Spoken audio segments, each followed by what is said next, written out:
Today we have Kent Shelley, and Kent is going to be an amazing speaker. I've had him on my radio show before, so I know that he's very articulate. Kent Shelley enjoys life in Ontario, Canada. He lives with his wife, Deb, along the shores of Lake Huron. They have been together for 46 years, which I find amazing, and raised 8 now adult children. He's been personally and professionally involved with children, teens, parents, and couples his entire life while serving as an elementary and high school teacher, school principal, pastor, and presently as a clinical psychotherapist and life coach specializing in assisting teens and adults in creating satisfying relationships. His 2 books, Relationship Owner's Manual, which he wrote with his brother, Dr. Mark Shelley, who we are missing this evening, and I Have a Choice, How to Create Better Relationships and Greater Personal Happiness, have provided help and inspiration to many. Kent holds a bachelor's degree in environmental science and a master's degree in theological education, a certification in choice theory and reality therapy, and certification as a personal life coach from Yavapai College in Prescott, Arizona, which I happen to really love that area because I lived there for 10 years. You might find Kent riding his bike across the US with his brother on Route 66 or navigating the back roads and trails of Ontario. While resting up for his rides, he would be spending time with his partner, kids, and grandkids, or reading historical fiction or playing classical guitar. So welcome, Kent, and I really am looking forward to your presentation, and I'm going to let you go ahead and present. Thank you, Fausia. My pleasure. And a pleasure to kind of meet all you folks out there in cyberspace, and I'm glad we have this opportunity to share tonight. I'm not a real technical guy, but I'm learning how to make these things work. And I'm going to get it here just a second, folks. Here we go. There we are. Well, Fausia asked me to explain before we get into anything, who am I to talk? Thank you, Fausia, for pointing out that I am, in fact, been married for 46 years. Most of it's been great. It hasn't all been a picnic. My wife and I have been to marriage counseling for 4 different episodes during that time frame. So we have experienced pretty much the same thing most couples do. And we've had to learn how to navigate through them. Also, I do have 8 children. My oldest is 43 and my youngest is 23. We had teenagers in the house, at least one, often more, nonstop for 18 years. So this doesn't mean I'm an expert. It simply means that I've got lots of experience, which means I've had a lot of time to make a lot of mistakes and the opportunity to learn from some of them. Also, I've been hanging around kids and parents pretty much my entire vocational life as a school teacher, all grade levels, high school principal. That's where you really get to meet parents on a very powerful level.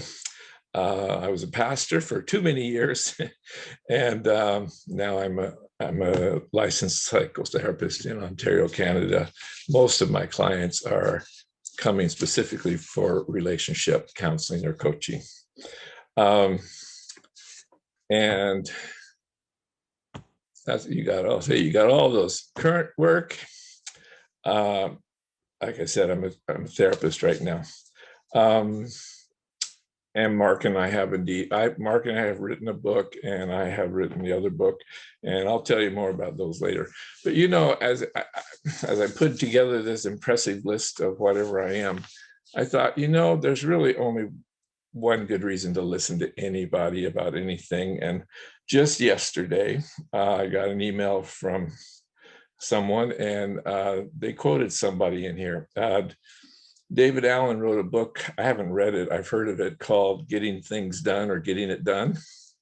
And in his book, he offers this piece of wisdom, and I just thought of tonight when I read it. Mr. Allen says, healthy skepticism is often the best way to glean the value of what's being presented. Challenge it. Prove it wrong if you can. That creates engagement, which is the key to understanding. So don't believe anything just because I say it or anybody else says it. I encourage you to simply hear it, challenge it, test it, and if it rings true with reality, then decide what you want to do with it. I am a learner right along with all you folks. In fact, the older I get, I'm realizing I'm just now starting to get to the point where I'm beginning to learn what questions I'm supposed to be asking. So this is an ongoing experience for all of us. And I hope that eventually, even after this presentation, maybe some of us can interact on it and continue to learn from each other. This is the real title of the presentation tonight. What the heck do parents have to do with parenting? If you think about it, what are we trying to do as parents? Well, how about this? As parents, we can train our children to chew with their mouths closed. Sometimes we can train our children to say please and thank you every now and then. We can teach our kids not to play in the street, hopefully all the time. We can teach our kids to sit still occasionally. We can teach our kids not to interrupt once in a blue moon. And we can teach them to pick up their toys if they're in the mood. And we can teach them to come when they're called if it's convenient for them. Now, these are all good qualities to have in life, but do we realize this? We can teach a dog these same things. And I have had 4 dogs during the time period that we had kids in the house. And I can tell you right now, the dogs are much more consistent in all those things than my kids ever were. So we have it, but is this really, is this really the heart of parenting? Is parenting about training in behaviors? Some of that's involved for sure, but is that really what's at the heart of it? Is parenting about controlling our kids? And that just makes me want to burst out into laughter when I even ask that question. And we'll get into that in a few minutes because that's going to be a key point. Is parenting about conforming our kids to be in our image what we think they should be? Is that really what we're going to do as parents? So, what is the heart and soul of parenting? Because that's going to tell us who the players are and what the goals are. So I ran across this quote several years ago, and it made a very distinct impression on me. We are not raising children. We are raising adults. We start off with kids, but that's not the end result, we hope. So what is, and I wondered who actually said this, who made up this quote? So I Googled it the other night, and I realized it must not be copyrighted because everybody has said it. There's been about a dozen books written with the same title, but nevertheless, I think it's an important concept. We're not raising children, we are raising adults. What does that mean? The goal is, what is an effective adult? I offer this definition for you. And a person who perceives, discerns, and understands themselves, their situation and circumstances, so they can make effective choices, so they can create a life they enjoy, enhance the relationships they value, and contribute to the world they live in. That's a mouthful. I'm going to give you a simpler definition. An effective adult is someone who can wake up every morning consciously, deliberately, and proactively and make as many choices during the day that they can to create the life they want to live. And don't interpret that as selfishness, because all of us have relationships that we value. And when we're tuned into that, we are going to make a lot of choices that take those relationships into account.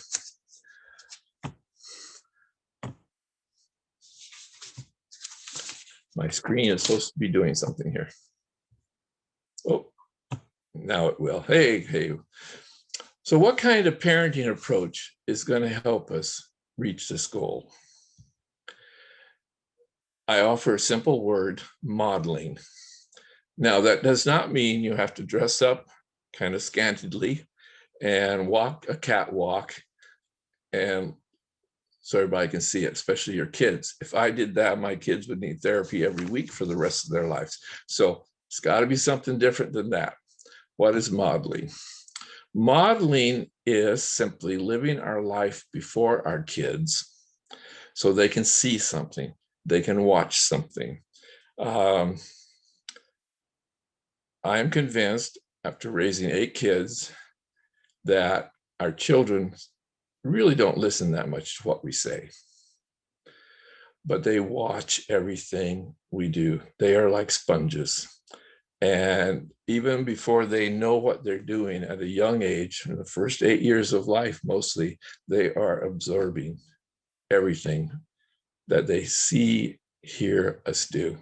So attitudes, we're going to model attitudes, the ones that we hope they have. Now, all of these things I'm going to list here, we're modeling both good and bad all the time. And that's going to be a clue as to what kind of parenting, how we're going to approach parenting. We're going to model attitude, words. And when I say words, that also means the choice of words, the tone of the words, everything. Actions. You know, when it comes to actions, it's interesting. One day, many years ago, I have 4 sons, and we were all together one day walking down the beach on vacation. And I was on the left-hand side of this line. We were all side by side. And I looked down, you know, this row of sons that I have, and nobody planned it this way, but we were all walking the same way. We had the same gait, the same lanky movements, you know.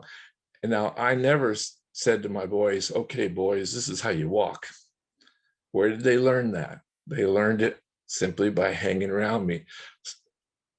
Most of my sons, as frightening as it is, actually sound kind of like me. I never taught them to intonate their voice the way I do, but they pick these things up. So everything that they're seeing, they're absorbing. We're going to model emotional self-regulation. They're going to watch us deal with happiness, sadness, trouble, and pain, and our emotional response to it. Huge. Values. I mean, what do we really believe is important? And that they are going to absorb these things from us. We may not, a few of these things we'll explain to them, but most of the time, they are going to absorb the values that are at our inner person. Some of them might be even subconscious to us. Character, initiative, patience, commitment, determination. In our book, Relationship Owner's Manual, we actually spent some time on this, and we identify 50 different character qualities with operational definitions. Like responsibility is understanding and knowing what I'm supposed to do, and I do it before others ask me. You know, and so we as parents are going to be modeling character qualities. And again, whatever we're doing, good and bad, the kids are going to be absorbing. Life skills, everything from brushing our teeth to personal hygiene to the way we eat, the way we keep our room, everything they're going to be watching. So most books on parenting, and I can honestly say, except for a few that I read back in the 70s that are probably been banned by now, I don't think I've ever read a bad book on parenting. You can learn anything from any decent book on parenting. But most parenting books kind of have this unspoken assumption behind them that parenting is somehow based on the idea, well, let me tell you how you should live. It's an instructional thing almost, right? I think, though, the true nature of the way children are built and the way children learn, I think parenting is based more upon what they see, observe, and absorb. So the type modeling, I think, basically is an unspoken invitation to the child to say, observe how I live my life. And I'm convinced that in the long run, these are the things that are going to stick, not the beautiful lectures we gave them, but yet they will remember very much what all the things we modeled for them. I keep saying children absorb things that go back to your, if you survived grade 9 general science and you were brave, you went on to grade 10 biology. And that was kind of cool because you got to dissect frogs and fish and worms and rats. But you also learned something called osmosis. There are cells in our body that have a membrane around them, which keep them together, but material can pass both ways in and out of the cell. That's called osmosis. And this is what children are basically osmosis. They are absorbing everything around them. And who are our kids watching? Well, this is scary. They could be watching, they're watching everybody. They're watching you and me, or they're watching their teachers. They could be watching Bart Simpson. They could be watching SpongeBob. They could be watching Iron Man. I mean, they're going to be watching and learning from everyone, but what relationship do they actually observe and absorb from more than any other? And I believe it's going to be their parents. We may not spend hour per hour the same amount of time with our kids. They may log more time with their friends on any given day. They may log more time with their teachers. Years ago, I heard the statistic that the average child only had, on average, 9 minutes of one-on-one interaction with their father. Now, I don't know if that's true or not anymore, but it's probably not huge. I mean, it's just, how life goes, right? But we shouldn't panic, because if we're modeling for our kids, then we're parenting all the time. It's not some isolated slice of the pie of life where we find ourselves parenting. So what do our kids observe, though, when they look at their parents?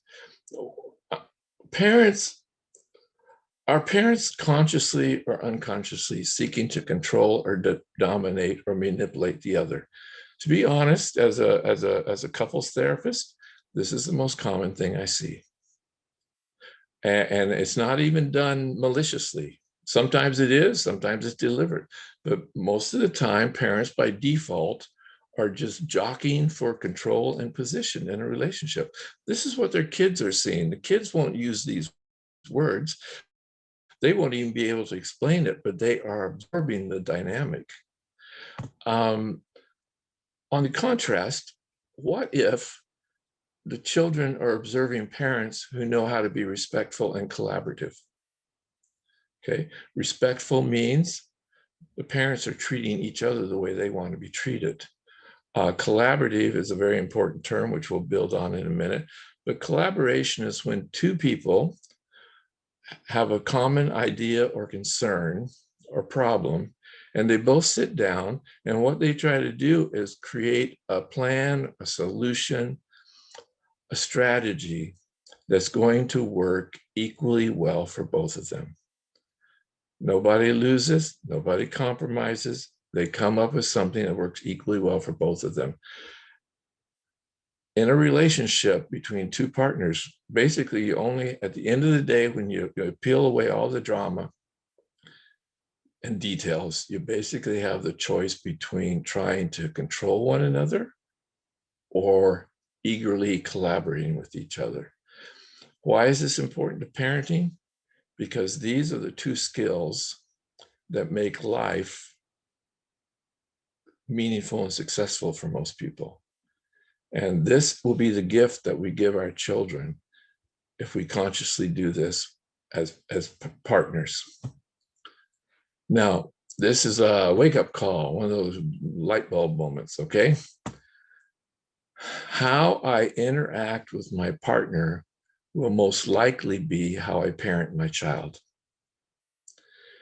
Because as different as they appear, all relationships function on the same basic principles and dynamics. Whether we're talking about a partner to partner, parent to child, teacher to student, boss to employee, friend to friend, government to citizens, all relationships are going to operate on the same basic dynamics. And this is really convenient because you don't have to learn a whole new way to handle a relationship with these different types of relationships. If you understand these basic principles that apply, say, in a partnership, you'll be able to easily apply those to parenting or any other friendship that you have, or to the workplace. So how I interact with my partner, though, will be most likely how I parent my child. So if I'm seeking to dominate, control, manipulate, and influence my partner, guess what I'm going to do with my kids? Something very similar. If I'm being respectful and collaborative with my partner, guess I'm going to deal with my kids the same way. And again, that's a part parenting strategy, but our kids are going to learn this from us, and they will absorb it, and they will unconsciously at first, but as they get older, consciously apply it to their relationships. To me, this is how we raise adults. Effective partnering precedes effective parenting. I realized after I put the slide together, I want to just say something a little bit more here. So you get to edit your own notes here. Let's make that read effective. I don't think this is a word, I made it up, I'm pretty sure. Effective personing precedes effective partnering, which precedes effective parenting. Here's what I mean. You know, this episode is brought to you by the letter P, okay? And we're going to use the word person, partner, and parent, because you're going to get a big bang for your buck here. Because if as an individual person, I learn how to respect myself and manage my own life, then that will give me the ability to pick up just a couple of additional skills that will allow me to be an effective partner. So my personhood enables me to learn how to be an effective partner, which honestly, there's hardly anything you have to do to adapt this to parenting. You just take the same skill and start interacting with your kid on the same basis. So this is why the whole modeling thing becomes crucial. Effective partnering and parenting both hinge on my ability as a person, that's what we just said, there's your 3 Ps, right? To respect and collaborate with my partner.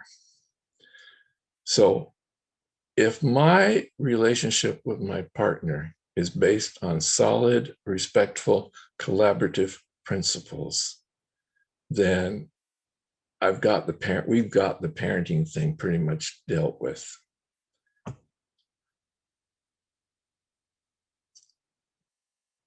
But it starts with me as an individual. I have to personally get my act together in order to be an effective partner.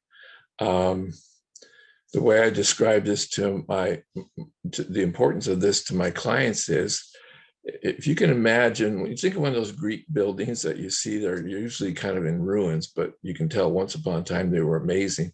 And this Greek building has this, it looks like a building being held up by a bunch of columns.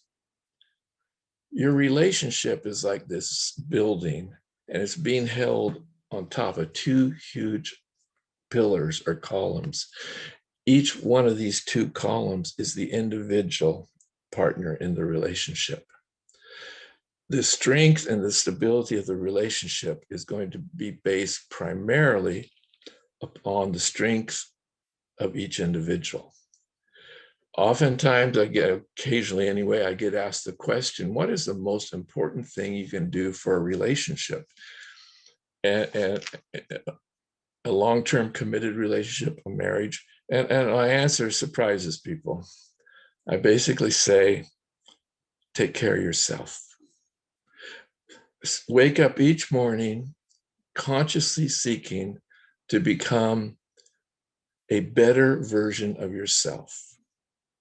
And if you do that every day until you take your last breath on the last day, you will be a reasonably effective, functional person, which enables you in turn to become a functional partner, which, surprise, surprise, will enable you to become a functional parent. You can't skip, these are three sequences, and you can't miss out on either one of them and get to the right end. So, practical stuff. How do I treat people? Do I know how to treat people respectfully, even the people I don't respect? It's easy to treat people you like respectfully. What about people you don't like? What about that boss at work, or that coworker, or that neighbor who keeps throwing his trash into your backyard? Or the policeman who pulls you over and he's in a bad mood. I mean, how do you treat people respectfully? Do you know how to do it? We have to know how to do that, because relationships are not based on love.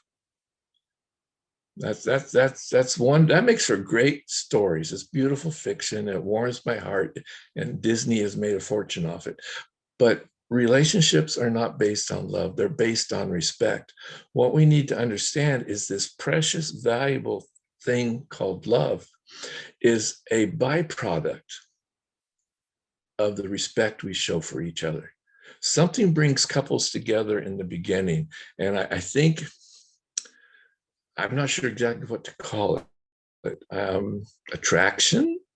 I don't know, lust? I don't know, hormones, whatever. I'm not sure what to call it. I just know it brings people together and they kind of discover each other, and that is wonderful. I love it. That's a good story.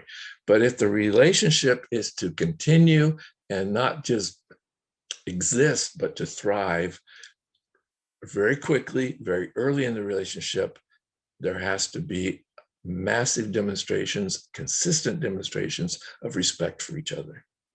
Because the more we respect each other, the more love we generate, and the trust and all the other things that go with making a good relationship.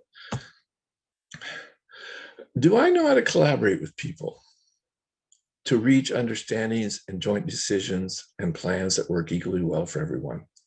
Or do I have my own agenda? Am I really just trying to get what I want? Well, that works. If I'm all alone on a desert island, I don't have to collaborate with nobody. I'm in charge. I can do whatever I want. If I'm in a relationship with someone, I definitely have to learn how to go through a collaborative process. If I'm into parenting, I got to do it. If I'm in the workplace, everywhere else we go. So these are the effective things we have to learn as individuals in order to build the relationships I want. How about this one? Am I consciously aware of the attitude, character, qualities, and values I hope to impart to my child? And I enjoy being alive in this day and age, and I do not hate our culture. It has some problems, but this could be worse. It could be the Middle Ages, and we could be in the middle of a real plague, But we live now, and I appreciate a lot of what's happening today. But we live in a culture right now that doesn't encourage us to live thoughtful lives. Social media, for example, is just almost motivates us to stay shallow. We need to take time to really know who we are and what we value and what we think are important. And then that will be who we are and what we offer our kids to observe. Personal authenticity is a big deal. Self-awareness, obviously. These are easy to say, but they're really hard to do. We all have blind spots. Nobody's perfect. We all have a lot of good qualities, and we also have a lot of blind spots. Am I searching for those blind spots, the things that everybody else can see about me, but I can't? I need to discover those, because those are going to be my greatest opportunities for personal growth. Am I being more connected than disconnected with people? Do I understand that I have basically, when it comes to relationships, I have two choices here. I can choose to connect with someone, or I can choose to disconnect with someone. And there are basically, believe it or not, 7 ways I can connect with people, and there's 7 ways I can disconnect with people. And all of us do all of these things. At the end of the day, if we've done more of these connecting choices than disconnecting choices, we create pretty good relationships. The little book I wrote, I Have a Choice, it takes less than a half an hour to read, and it demonstrates the basic skill set for how to create a more connecting and less controlling relationship. Because if we're not connecting with people, we're going to end up basically controlling them or seeking to it. High quality time together. This is a challenge for parenting, isn't it? 200 years ago, 98% of North America lived on farms. The family farm was the family business. Everybody woke up in the morning, they worked together all day, they played together when they played, they ate together, and they collapsed exhausted and happy at night in bed, something like that. That's gone. The industrial age has changed everything for us. And so now high quality time is really difficult, but that's what we got to fight for in our day and age. I want to talk for a moment about 2 things that tend to create a lot of problem in relationships that transfer directly into parenting. When most partners get together early on in the relationship, this is not usually an issue, but as soon as a child shows up, it's amazing how many couples come to see me within 5 months of the birth of their first child, because a question has come up: how do we raise this kid? And most of the time, most of us start out subconsciously raising our kids the way our parents raised us, or we're going to raise our kids the opposite of the way our parents raised us. We're going to do one or the other usually. And that's just our default setting. How do couples come to an understanding? How do they bridge this massive, often gulf between them on how to raise these kids? I'm going to give you a quick little thing here. I encourage partners to agree to delete the whole whatever's in their mind. Just pretend it doesn't exist. Your brain, when it comes to parenting, your brain is a blank slate. And then I want you to agree to reboot. How do you reboot? I want you to start learning. What you do is you just grab a handful of good books about parenting. And there's tons of them. Anything by Barbara Colorosa is good. I mean, there's just lots of amazing things out there. You can hardly find a bad book on parenting right now, unless you go back and find those I got rid of in the 70s. But read, talk, discuss, keep discussing, and start to formulate a fresh perspective for both of you. Because the truth of the matter is, at least I think it's pretty true for most of us, especially when we're young, we hardly know a thing about parenting, except what we've experienced as children and what we've observed. After you've discussed, you've taken the best ideas that you can both agree on, you create your own plan and your own strategy, and ta-da, you have done a collaboration. And that's how you get on the same page with parenting. It's a lot easier to explain than to do, but it can be done, and it's important that we do it. So key point is parents need to be on the same page, and that usually has to be deliberately created. Now, here's the other problem that most have in relationships or in parenting. And It has to do with control issues in parenting. Again, if there's control issues in the partner relationship, it's almost guaranteed it's going to be control issues in parenting. So you deal with it on both, on the partnering level, you're going to deal with it on the parenting level. There's two books I want to recommend. I don't want to recommend. Don't buy these. They're not worth it.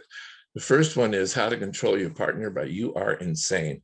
And what that means is this: you can't.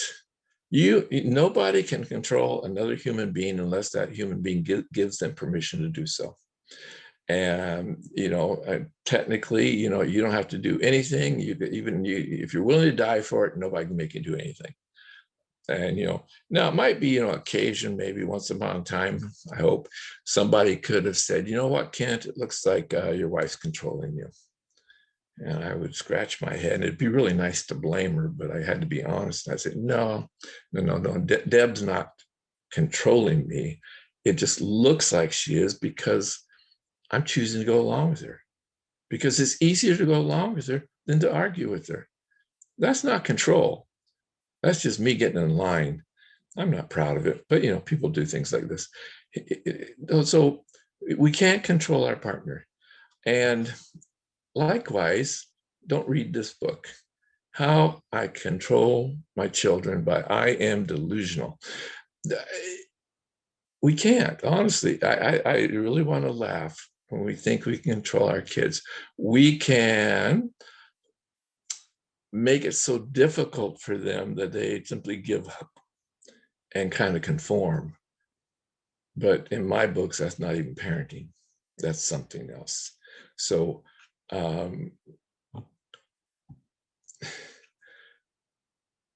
power of our parenting does not reside in how much we think we can control our kids. The power of our parenting resides in how well we are connected to our partner and to our children. Relationships are based on connection. That's what they're all about. And if we have done the hard work to make the choices to connect and to sustain that connection, then controlling is not going to be an issue. If I had to boil it down to just a couple of things, there's so much we could do in terms of modeling and effective parenting. But if I had to boil it down to just a few things, this is where I would take it. Number one, respecting.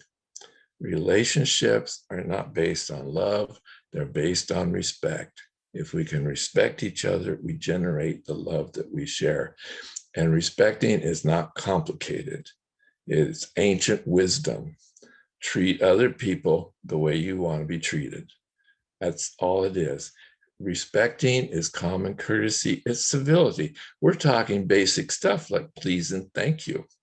No yelling, no screaming, no throwing things across the room or punching or, calling people names or punching holes in the wall or slamming doors, or for surely not striking someone. So respecting is the key, a key. How about this one? Connecting. Connecting is a beautiful, joyful experience. It is our protection against the human tendency to try to control someone. So if we make connecting our goal, we're going to save ourselves and the people we care about probably a lot of misery. Collaborating. We have to learn that when it comes to any relationship. Well, back up here. Think of it this way. If I'm all on my own and I'm not in a significant relationship that I have to calculate into my life, then I am free to live life doing things me and my way. That's normal. If I'm the only person involved, me and my way works. I'm not saying it's fun, but it works. Now, if I'm in a relationship with a partner or a parent or friends or extended family, or even having a boss as a relationship, if I'm in any kind of relationship, I cannot think when I'm in that relationship, I can't think in terms of me and my way. I have to think in terms of us and our way. Because a relationship is not something I possess. It's not something that the other person possesses. The relationship is literally the space between us, which we fill, we create that space, and that becomes the relationship. And what we put in the middle of that, in the middle of us that creates that relationship is determined by our collaborations. In our book, Relationship Owner's Manual, it's based on 2 or 3 concepts. And one of the concepts is that every couple has 6 areas of life that they have to collaborate together, because these are the 6 key areas that we share together. And I can guarantee a couple, if they collaborate reasonably well in these 6 specific areas, and we explain how that can be done in the book, if they collaborate on these 6 specific areas, then they're going to have minimum conflict. I was just talking to a couple earlier today, met them for the first time in our first session, and they started listing all the things that they argue about. And it occurred to me at that moment, I've yet to meet a couple, including myself and Debbie, I've yet to meet a couple that has a problem that cannot be connected to these 6 areas. So these are really fundamental. And again, to the degree that we collaborate will be the degree that we do not have conflict. So that's our key model there. And there's those wonderful books that you keep hearing about. Again, yes, this is an info commercial, and Fazia said I could do this, so there it is. Now, what I'd like to do is also this. I said earlier that we are all learning, and I really, really mean that. My clients on a daily basis give me a gift, and they don't even know it. I learned more from my clients than I ever learned in any course I took or anywhere. My clients teach me what's really important. And I'm just sharing some of that with you. I would like to learn from you as well. So, if you'd like to chat further, you reach out to me. KentShelley.net is my humble website, but what you'll find there is you got my phone number. Remember, I'm in the Eastern time zone. So for those of you on the West Coast, be careful. But you can call anytime you want. My phone's on all the time, but it'll go to voicemail at 2 o'clock in the morning. I can promise you that. You also have my email address is there as well. If you'd like, I'm serious. If anybody would like to call and just talk about this, compare notes, swap ideas, I'm not going to charge you for that. Okay. That's just good stuff for both of us. However, if you have if you want some kind of coaching, therapeutic, counseling type service, well, we'll negotiate a good deal for you. Okay. But I might charge you for that. So by all means, reach out. I'd love truly to hear from you, either email or voice or whatever. Also, Dr. Mark Shelley, who's not here tonight because right now, as we speak, he is on a plane somewhere between Butte, Montana, and Phoenix, Arizona. Okay. He would be here, believe me. In fact, he was the one who kind of got me into this, but he's not here. So he approved of the slides, so I thought it was pretty good. But you can reach out to Mark as well. He's a very connectable guy. And I believe, Fazia, I have spoken my head off here for about. Well, you know what? I always appreciate what you have to say, Kent. It's always incredibly valuable.